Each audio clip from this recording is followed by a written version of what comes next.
Et les autres vont aussi mener comme mouvement pour chercher cette paix-là. La paix ne nous est toujours pas arrivée. Alors nous avons compris que les officiels ont fait leur travail. Malheureusement, pendant que le chef de l'État le faisait, il était seul. Il n'était pas accompagné de tout son peuple pour qu'on sente cette force-là dans la démarche. Et c'est pourquoi nous avons pris la décision, cette fois-ci, d'emboîter les pas, afin que nous puissions vraiment trouver la solution. Parce que cette guerre nous ronge, cette guerre nous détruit, et cette guerre nous affaiblit. Concrètement, qu'est-ce que vous organisez? Alors, la marche est organisée, c'est vendredi 30 juin, qui est aussi une date historique et symbolique. Je sais qu'il y a aussi une organisation, une messe qui se tiendra, une rencontre de prière qui se tiendra, mais nous ne tenons pas avant cette rencontre. Nous demandons à la population, ça c'est maintenant pour la cause nationale.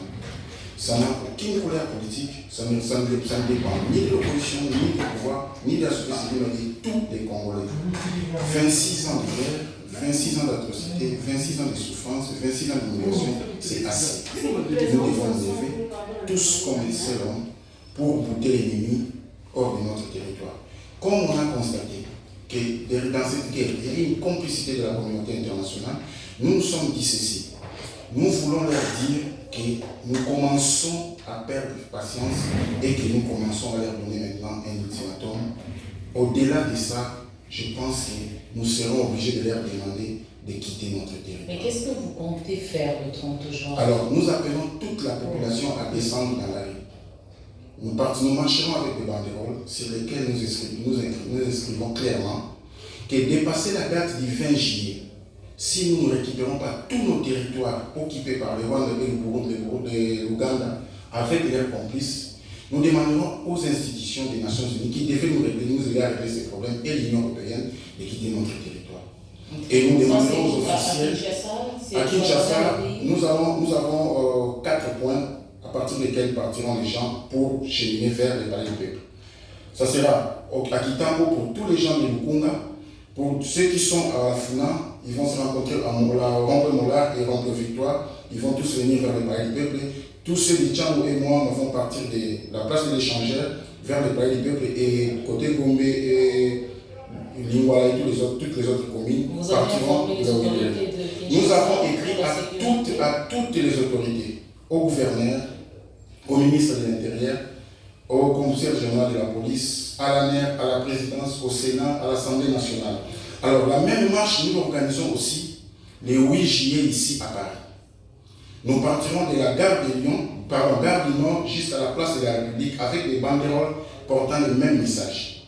Nous supposons que Paris, c'est aussi une ville mondiale, une ville d'où part beaucoup d'informations et ça rayonne partout. Nous demandons à nos amis, à nos compatriotes qui sont à la diaspora, de faire la même chose qu'ils font lorsqu'il y a des concerts. Lorsque les musiciens jouent à l'étranger, ils sont capables de quitter Londres, Canada, Allemagne, pour se mobiliser. Cette fois-ci, c'est pour une cause noble. Montrons notre ras-le-bol, descendons tous, convergeons tous vers Paris. Nous allons marcher pour lancer ces messages. C'est pour nous. Et ici, je demande aux églises, à toutes les églises, à toutes les confessions religieuses, voici l'occasion d'amener vos gens dans la rue. Même ceux qui vont venir à la prière du stade des martyrs, commençons d'abord par la rue. Parce que Dieu a sa part. Il agit pour nous, c'est vrai. Mais nous aussi les humains, nous avons notre part. Donc montrons à Dieu que nous sommes aussi en train de travailler pour faire ça et que en plus Dieu mettra la main pour nous aider à le faire. Donc voilà. Donc je demande à toutes les églises d'envoyer leurs membres, à tous les partis politiques. Ce n'est pas seulement une histoire de l'opposition ni du pouvoir, mais c'est pour tout le monde. Donc, envoyez vos membres, vos combattants, vous tous, et ceux qui ont les moyens, nous allons chuter au palais du peuple. C'est à partir du palais du peuple que nous allons lancer ce message. Donc voilà, vraiment c'est vraiment un appel national, ça sera aussi dans toutes les villes de notre pays. Et je pense que c'est le seul langage qui reste pour faire entendre notre voix. Merci beaucoup, Pamphile. Je rappelle que vous êtes président international du mouvement d'éveil patriotique des Congolais. Excellente soirée à vous. Merci.